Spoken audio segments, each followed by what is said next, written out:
All right, guys, we made it to episode 3 without the network canceling us. So, welcome. Got Matt, Riz, and Mike here, and of course myself.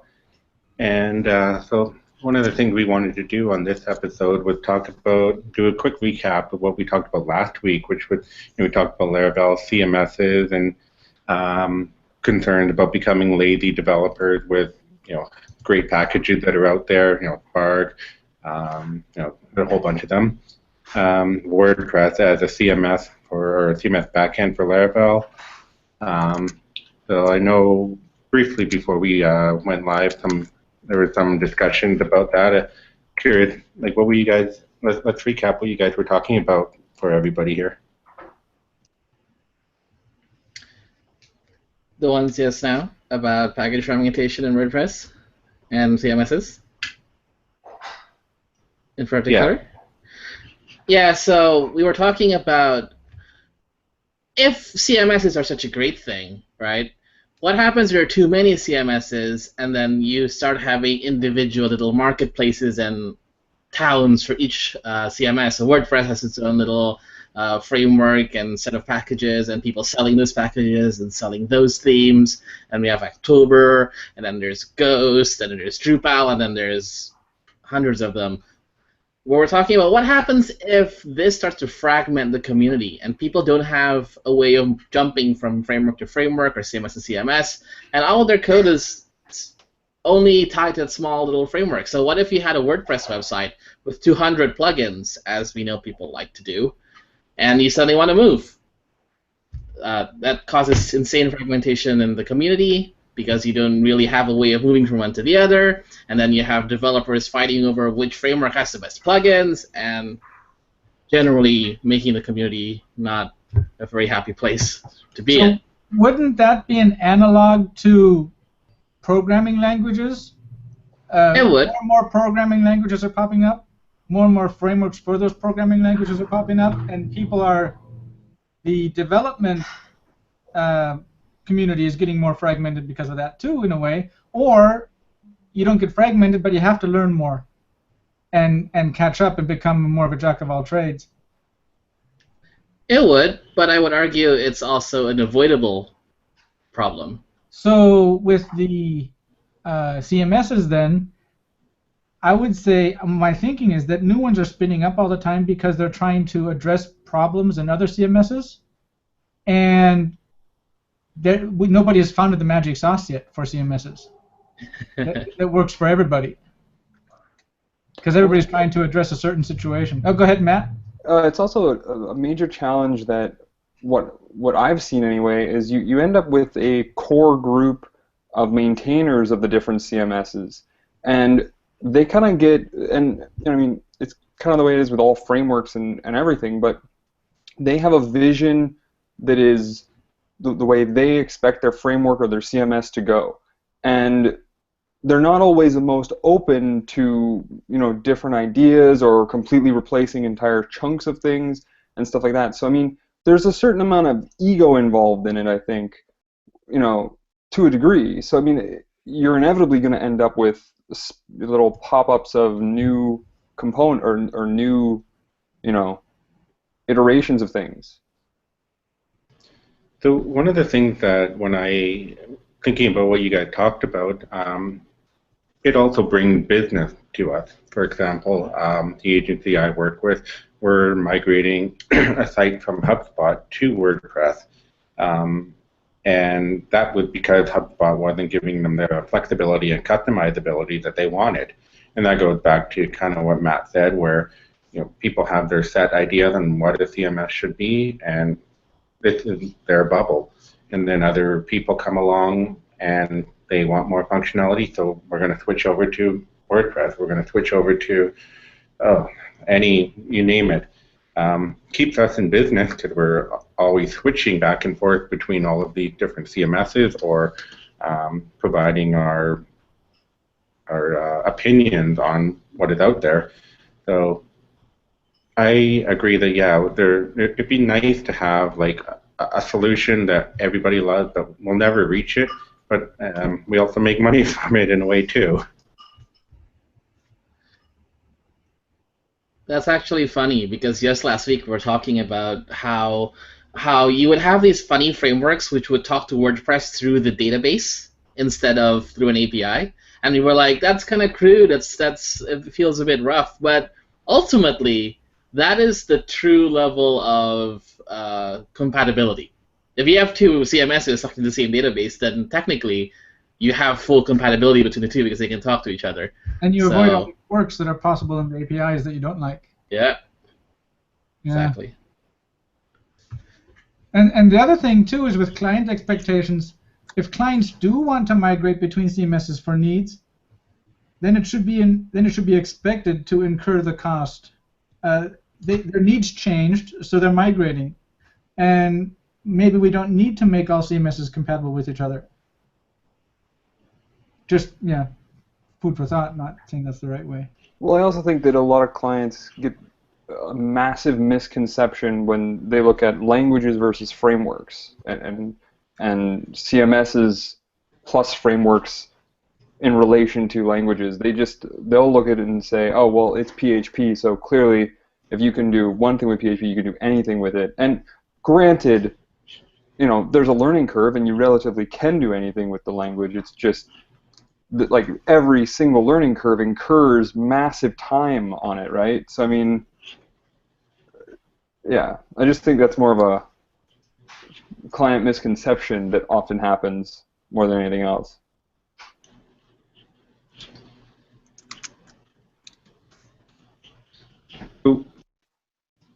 One of the things that sorry, I screwed up my mic there. One of the things that I wanted to segue into next was talking a bit about lady developers because, again, WordPress as a back end, Laravel as a front end, or whatever, because it's customizable, we can be kind of lazy and use WordPress as a CMS or develop our own. But the point I actually want to talk about a bit more is, let me screen share it right here.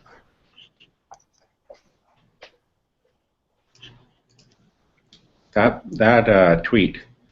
I am really curious to hear what you guys think about this. So last week we did talk about, Spark as one of our examples that, a lot of developers can use Spark and have a SaaS platform out of the box working for them. And as great as I think Spark is, I think this is a good move by Taylor.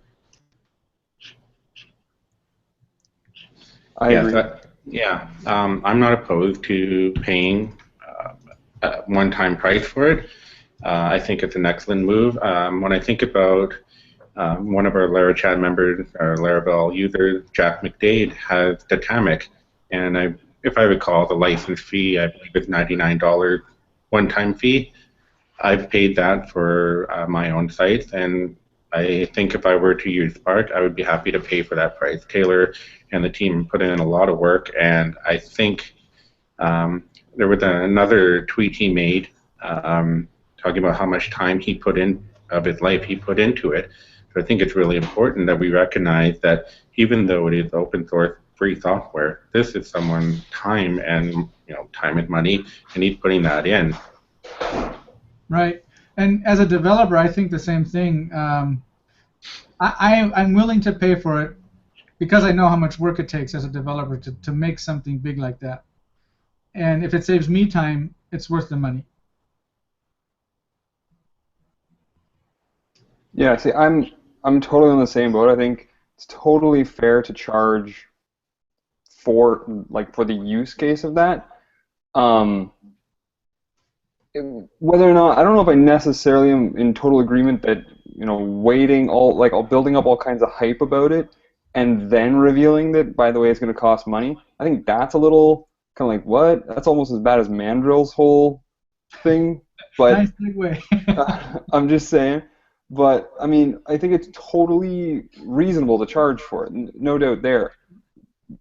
I'm kind of afraid of the idea that it then becomes, I don't know, like a potential big marketplace unto itself, and will encourage more of the open source contributors of packages to kind of migrate over to a paid system. like a marketplace system, because as soon as the core developers are saying, hey, we're going to charge money for our package now, suddenly I think you're going to see a lot more of those formerly open source packages become paid packages and stuff like that. Or there's a chance for it, right? Right. I think I would wager that this wasn't a planned move, and that this is a reaction to a project, running out of scope, or mushrooming in scope, and he had to manage that somehow. So one thing I wanted to talk about there with regards to worrying about other developers, taking the paid route, and I think you have a valid point there, but I would also counter it with, look at the Envato marketplace. You can go download and pay for WordPress themes. There's actually Laravel plugins on there, and there's a whole bunch of other code repos. I don't think that really slowed down the open source side of things. Yeah. There's actually right now there's already a few years ago, actually about a bit over a year ago, there was a big shift as well. I'm sure you're all familiar with Sentry from Cardalist, the authorization package. Cardalist developed a whole big set of packages, which you can see at cardalist.com, and they're paid. And a lot of people were like, oh no, now the big authorization package is paid, what do we do now? And I think that didn't really get anywhere. I know the guy who wrote it. He's on IRC a lot, Laravel's IRC channel. And ultimately, what he's written, and this is similar to Spark, is it's not a framework or a code base on its own. It's more of a scaffold, which I think is why developers should be more open to embracing it, because you're paying money so you don't have to spend time on it. And as developers, I think that makes a lot of sense. I'm gonna save 1 day of work for 2 hours of pay. It makes complete financial sense. So I think it's a bit different between making, say, a framework paid or making a core package like, say, Eloquent or Carbon for dates or any sort of internal code package paid. That's completely different, because those are things you don't really want to make yourself. You don't want to have to deal with dates on your own. But for stuff like Spark, it's more of a scaffold. It's more of a base set of classes and functions, and also written in a very Laravel-y way, which is easy to work with. So I think that makes more sense to make it paid, because it just saves you time. It doesn't really write difficult code. It saves you time. And I think that's actually more valuable to us. Because the problem with difficult code is that, one, it should be open source whenever possible, or at least have an open source alternative, because of how hard it is to write yourself. Two, when code is difficult, you have a tendency to want to tweak it to your own desires. And in that case, it's difficult when you pay for something, you want to tweak it, you want to change it, it's harder. But for Spark, because it's a scaffold, you just build on top of it. Or you can edit its little contents, it's fine. I think it's perfectly okay. And that aside, I think it's also important to note that paid code means paid support. As in paid support, as in premium support. Because, like you get with Forge, one of the reasons a lot of people use Laravel Forge isn't because it's easy, but because you get support. And a lot of people, especially those who've never installed a web server before, they're like, oh yeah, I can actually ask somebody about what this error is, or how to fix this mcrypt thing of the Jiggy I've never heard about. I think that's also key. Yeah, I agree with there. I ended up using Forge for a couple servers, and it would actually started looking at what it really was, and I was like, oh, I kind of can do this myself. But you are actually right. There's a lot of developers that serve because they can just go in and they can set up their servers exactly how they want to, and just be done with it, and it does it right, as opposed to setting up a server with a whole bunch of bugs and you're having to debug while your server's restarting every 2 hours or so. On the topic of Forge, we were going to have Adam Engelbison. Most of us know him as Artisan Goose.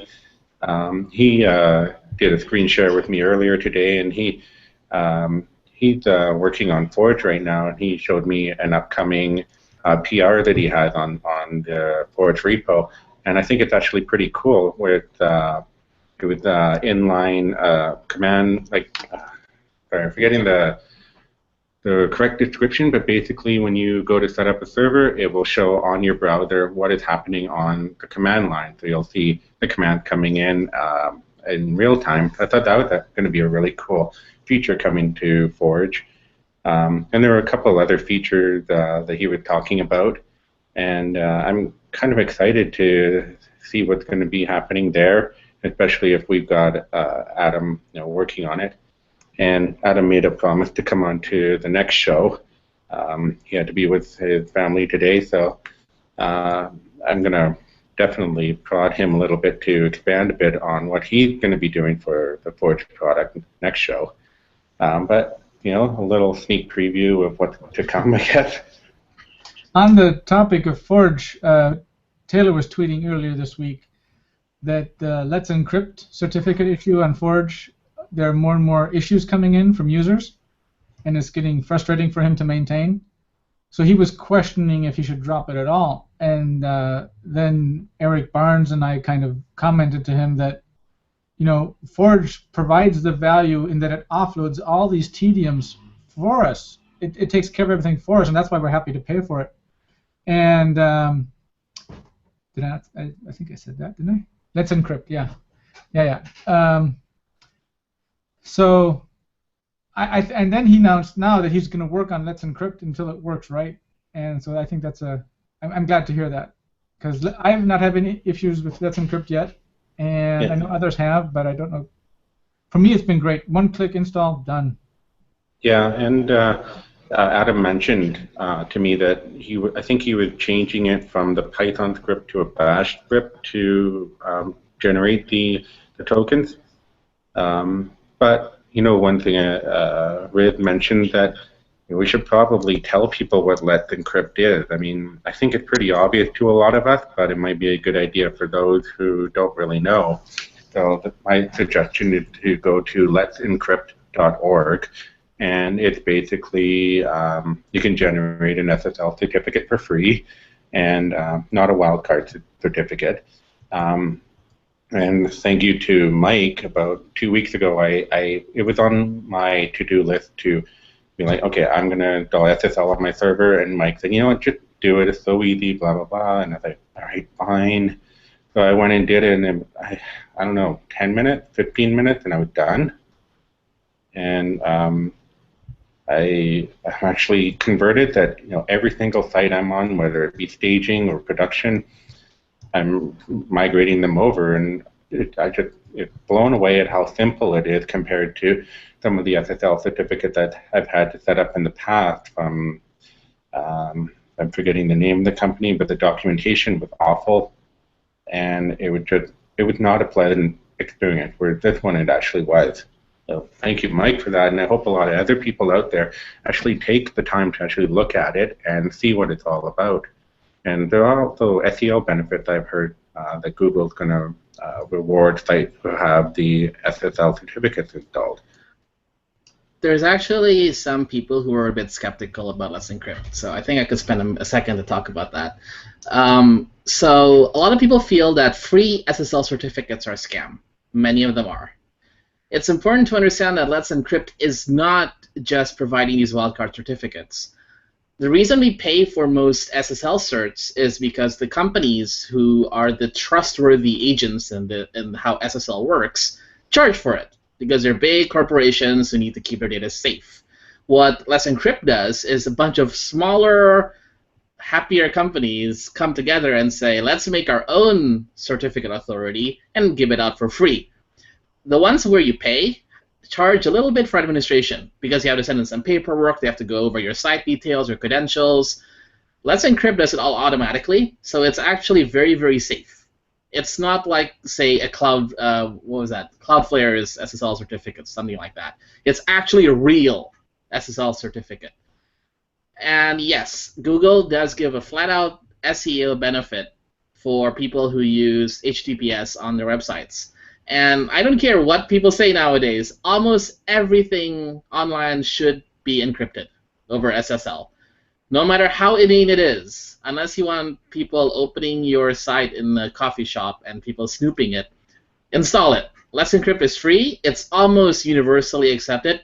Now, the only time I don't recommend people to use Let's Encrypt is when there's going to be like a shop or a business that relies on it, because it's still experimental technology, and I think some very old browsers like Windows XP, yeah, Windows XP doesn't support Let's Encrypt. But other than that, if you have your own little tech blog, do it. It's really worth using. I completely agree, and the main reason I would always go with an actual paid SSL for anything that involves finances or anything like that is just because of the fact that it actually has a warranty package that comes with it. Again, it's support, things like that. I mean, Let's Encrypt is the perfect tool for, again, like personal sites or small organization sites that aren't involved with financial and stuff like that. Let's Encrypt is a big deal, actually. It's really tossing things up. Yeah, the other thing you don't get is you don't get those little green bars in your address bar, which are from EV certificates, which are really good if you're a bank or a company. Those have been shown to increase customer trust. But for usual use, yeah. Yeah. Yeah, I was actually going to segue into the EVSSL because those are ones that Let's Encrypt does not offer at this time, and I believe reading on their FAQ that they don't plan to ever offer it. Do you guys know offhand? Yeah, they won't offer wildcard certs because it can be done programmatically. You can write a script to spin up all your subdomains, even live when you're creating a new domain. So you don't need to. They won't offer wildcards just because of the potential for spam and abuse. Yeah.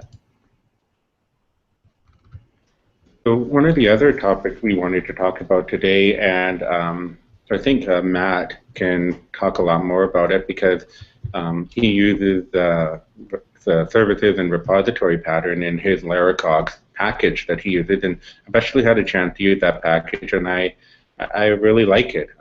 It's really helped me simplify some of the sites I was working on, and I was actually able to get stuff developed quicker.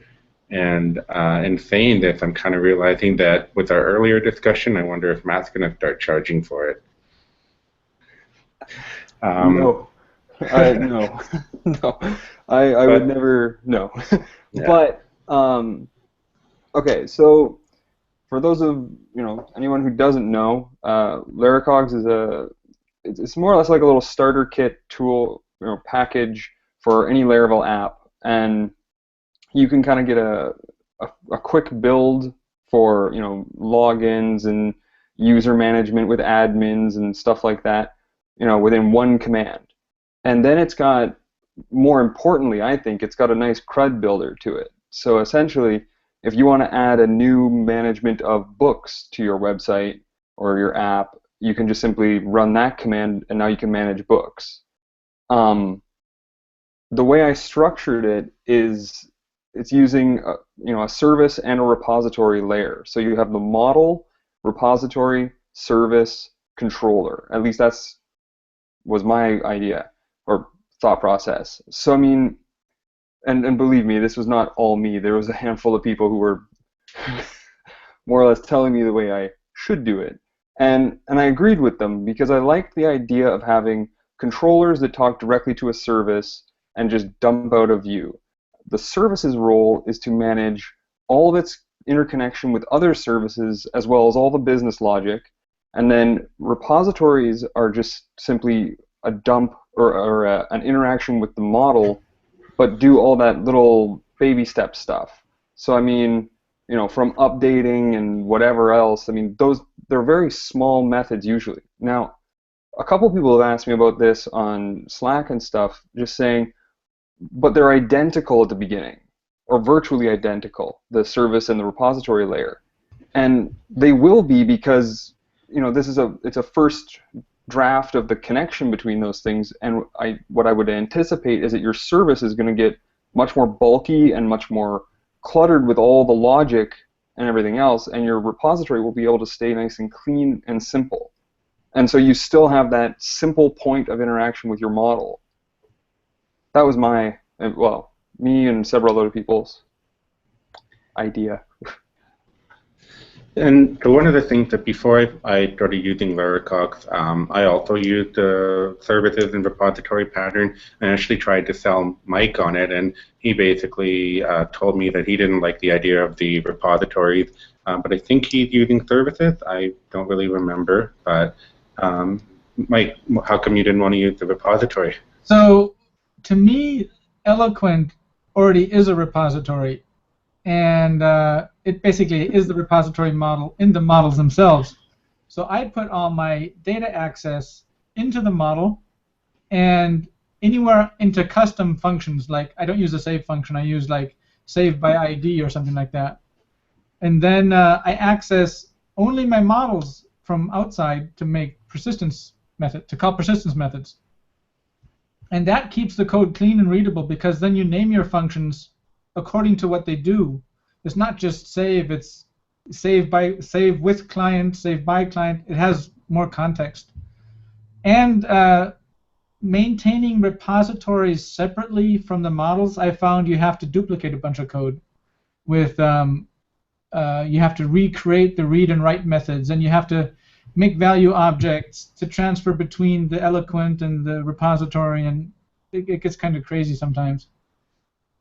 So that's why I went with the model method, just the pure model method. Yeah, interesting, because for me, I always wanted to keep my models clean, and that's why I actually really enjoyed the repository pattern to abstract that code out of the model. Yeah, interesting. To me, it was the opposite. I want to keep my controllers as clean as possible, and have the models, if they're dirty, I'll refactor the models out into lots of little tiny functions, but each function will be readable. You know what? I'm like a 2-year veteran of the repository wars on IRC. Everybody has their own idea of what it is, and it's insane. For sure. So, yeah, I think what we should do is we should get more people aboard, everybody get code samples, and we'll walk through everybody's different ideas. That's a good idea, do a show and tell. That's actually excellent. Yeah. I think it's a bit hard to say through words. It's a lot easier when you can say, this is a repository I have. And yeah, I want to give a shout out to everybody listening and anybody watching this afterwards. We will be monitoring the YouTube chat and Slack chat, so if you guys have any questions, go ahead, drop them off. We're actually on Slack almost 24/7, at least one of us. So if you want to talk about stuff, feel free to join in, ask questions, do whatever you want. I think we already have some questions, don't we? Do you have a Slack channel we can send people to? You know, it might be a good idea to set one up, but there was a question on the YouTube list here. I'm just going to roll up to it. So Peter Ivanov, he talked about, can you develop something like WHMCS, and that was Web Host Billing and Automation Platform, something like that. And it's thinking about it, I think you could, but it would be a lot of work, obviously, because you'd have to build the hosting portion of it. But in the billing side, you can, I believe, based on what I've seen, because you could set up like a monthly subscription, but in Cashier, you can also you can increment, I think that's the method, and increment and decrement the fee. So if, let's say, you have a billing price, arbitrary number, $10.99 a month, and then you can increment the price. And I might be completely wrong on the method names. I'm a little bit out of date.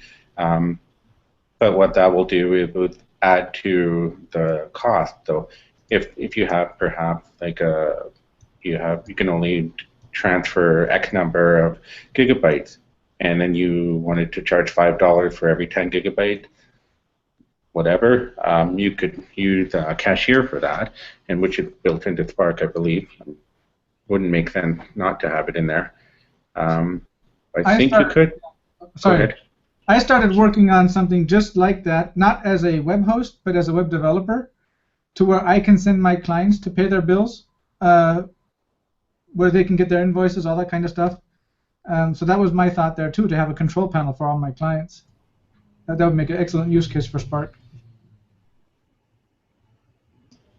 Yeah, I think as an overall, we need to wait for Spark to reopen before we can really start to understand the limitations or how far can we take it. And like we were talking earlier, we can, like a scaffold, we can build within it, we can build on top of it. Um, so I think it's too early to say anything right now, at least on my knowledge, at least. Maybe Adam will know next a bit more for the next show. I don't know. What about you guys? I think it's pretty clear that yes, it will support it. As I said earlier, what Spark does is basically provide you so Laravel's default install has a user model, and that's about it. Spark adds to that by giving you built-in tools to have different levels of users, to have different plans, and to control them, and to control your access to them. But that's it. It only provides you the low level for managing your users. It doesn't really provide you anything else. But again, you can build on top of it. You can build your own models which interact with the server, which runs scripts, which does live chats on top of it. So yes, you can use Spark, and again, it's a scaffolding tool, so it'll get you there sooner, but it won't do the whole shebang for you. But yes, it does work. Peter just asked a question about alternatives to Stripe and Spark, and I've seen tweets about Taylor mentioning that PayPal will work, Braintree will work. Wasn't there another one? But those three for sure, I think. That's from what his tweets were so far.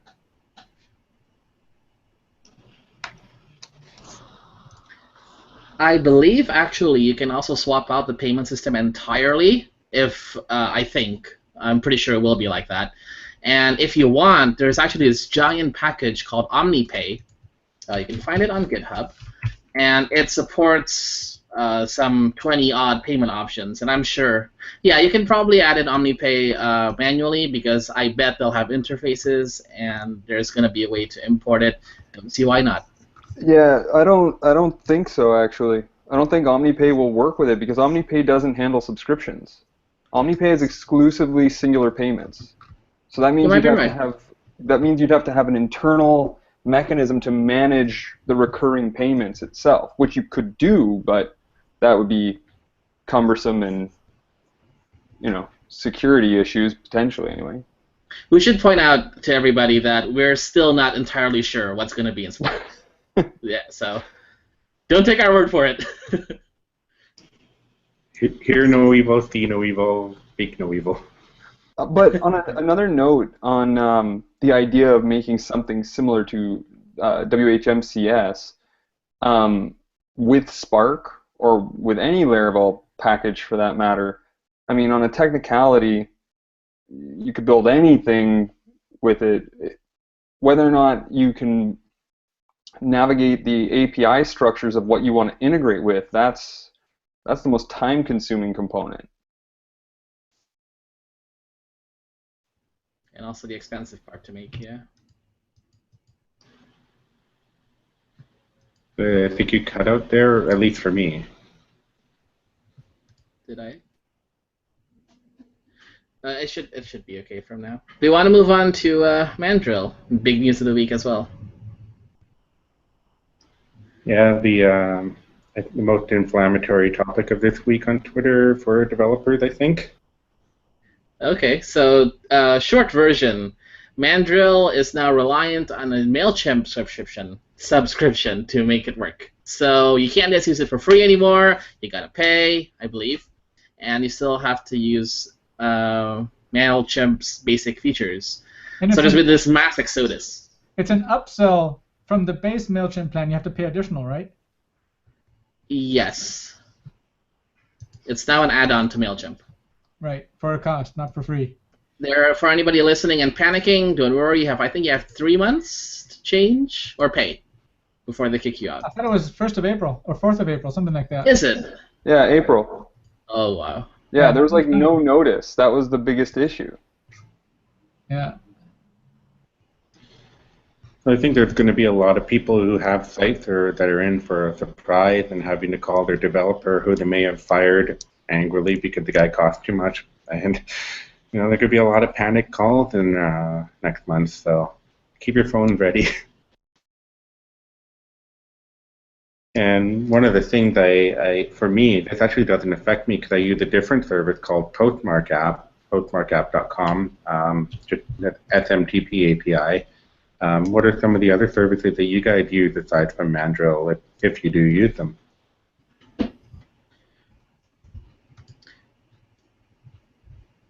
I don't have any other one. Not right now, anyway. I was told to use Mailgun, and I'm like, oh, okay, I'll give that a shot. But I'm, in the market. I've used SendGrid in the past, but had delivery problems, and that's why we switched that client to Mandrill. Now we're going to have delivery problems again, big ones. So we're probably going to go to Mailgun too, or something, or I'll check out the one you mentioned, Sean. And there's also SendGrid. Yeah, that's the one I had issues with, but mileage okay. may vary. I don't know. It might have just been us. Oh, it's a big topic. I've been stalking Slack to hear about what people said about this problem. So I can give a high-level overview. SendGrid is a bit more expensive, but also a bit better in terms of support. But I've heard there are also delivery issues. But let's be fair, all mail providers have some delivery issues. Then the problem with Mailgun, I hear, is support. It's a bit hard to get. They have a bigger free tier. They are rack space. And ask any sysadmin about rack space, and some of them are going to be a bit, they're a hosting, they're a server company. Services aren't really what they do. At least not services like transactional email. A lot of people want to switch to raw Amazon served email. Now, the problem with that is that leaves you to your own devices to manage spam. If Amazon decides you are a spammer on their network, they are going to kick you out really, really fast. So if you want to fend for yourself, you can use Amazon's, which is also dirt cheap. So at the current point in time, if anybody else has any good alternatives, most people I think are going to Mailgun. You can actually send emails straight from your server as well, if you want to handle the fact that you need to manage your own servers and risk being labeled a spammer by either your ISP or your host or receivers. You can. There's nothing really wrong about that. But right now, it's pretty much just all about Mailgun, I think. Almost like 90% of people I talk to are going to Mailgun. And if I may, if you are thinking about setting up, routing mail through your own server, please make sure you read the documentation. Please make sure you understand what you're doing. As an example, some time ago, I inherited a project where the server was hacked, and spammers, or there was a script sending mail through the SMTP protocol, and it basically shut down the server. The mail logs were, the mail queue was just getting loaded. So if you are going to do that, please make sure you know what you're doing. Yeah, before you become a spammer.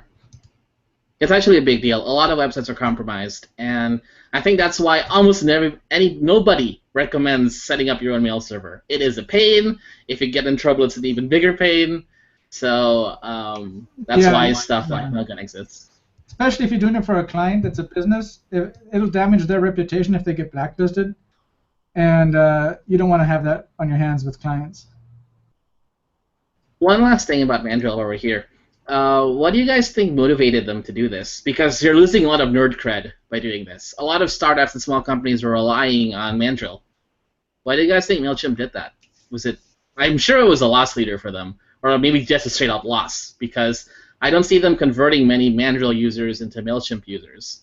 But you think maybe Mandrill already was a loss, and that's why they tried to roll it into MailChimp, which is not a loss? I'm pretty sure it is.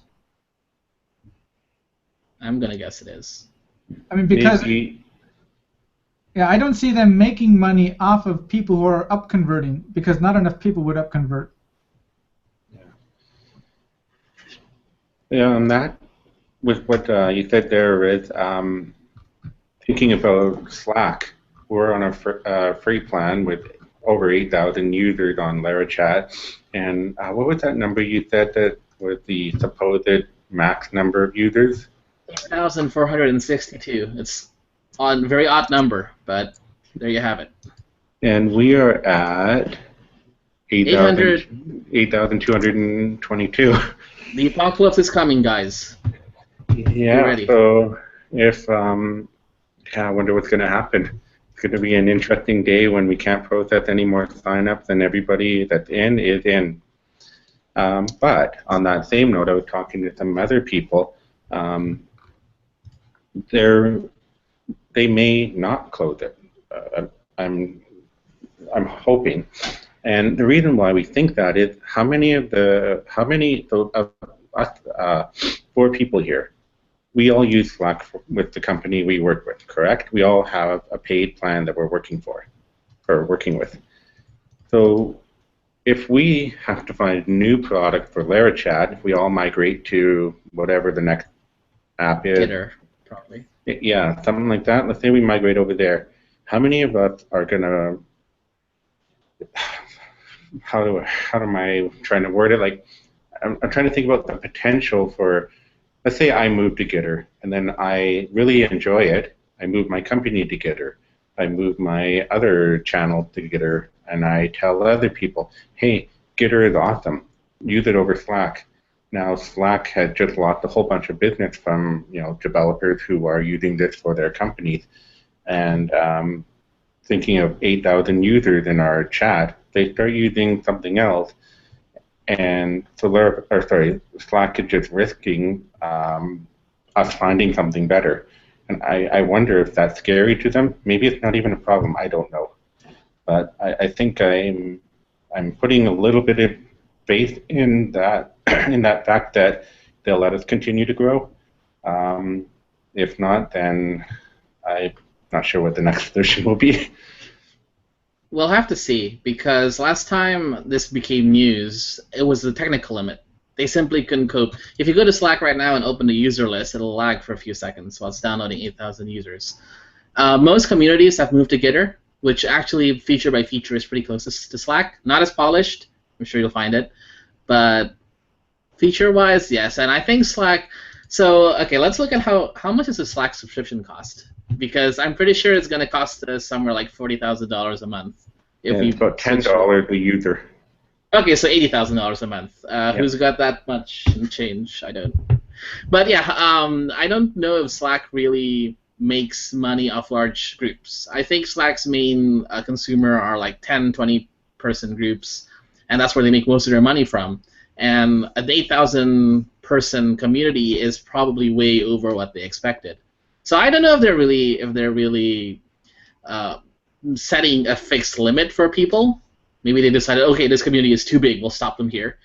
We don't really know. But I also don't think it's really a big deal for Slack because they don't have that many gigantic groups. And if they do, I'm sure they'll be happy. If Microsoft came in and said, okay, we're gonna need 2 million people, then they'll probably make their own server farm or whatever. But in terms of business viability, especially compared to what MailChimp is doing, I think it's a pretty similar analog, actually, where you have free users who are using a lot of resources compared to the smaller paying users. But we'll find out soon. Discord, isn't it? So people on chat are talking about Discord as a chat alternative. Isn't that a voice? It's Slack with voice, and it's free. So I think you can host it yourself, can't you, Matt Hatcher? Do you know? Matt brought it up in chat.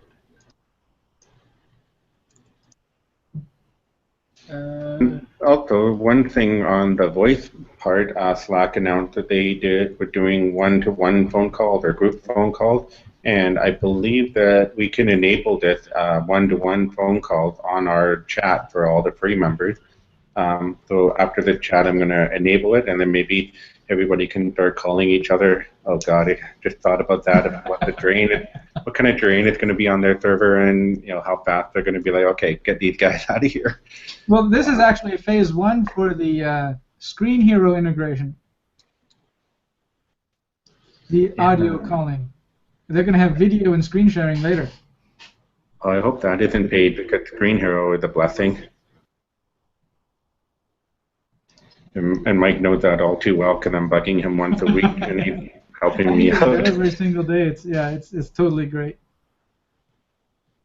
Did we get an answer on the Discord or? Oh, Matt was saying it's great, and it has free servers. Okay. I've It is actually a used nice. Discord before. It's actually more gaming. It's more for people Yeah. who want to game, people who raid, that kind of thing. I don't know if it's gonna enjoy 8,000 users. I'm not sure how 8,000 users talking would sound like. So I would there's have that. actually switched to Discord if I hadn't already been set up so deeply in Slack. If I was starting out from scratch now, I would probably use Discord. I would use Gitter.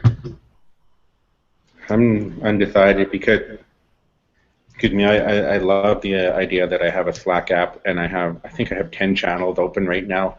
And speaking of channels, with another friend of mine, we started up phpchat.co, which is a PHP-based Slack chat. So going to be covering a wider array of topics, PHP-based. So if that interests anybody, come on over there. We'll have the two chats. They won't be competing, I hope. But wanted to Chat try and wars. serve. Yeah, we wanted to try and serve a larger audience, and this is another Slack channel. So let's see if we can get this one up to 8,000-10,000 users, and then and who knows what will happen then. Well, I think we could probably wrap up today. I think we're all chatted out. We had a couple guys on that had to drop out, so we're always looking for people in the LaraChat community to come on board and chat about things, so we don't have to see the same old ugly faces every single time. And we definitely are open to topics that people would want to talk about. So if somebody has, let's say, a Laravel app that or a package they want to share, and they can come on and talk about it, talk about their decisions with development, kind of a show and tell of sorts. We can touch into the repository and service pattern a bit more, and maybe show some examples of how some people do their repositories.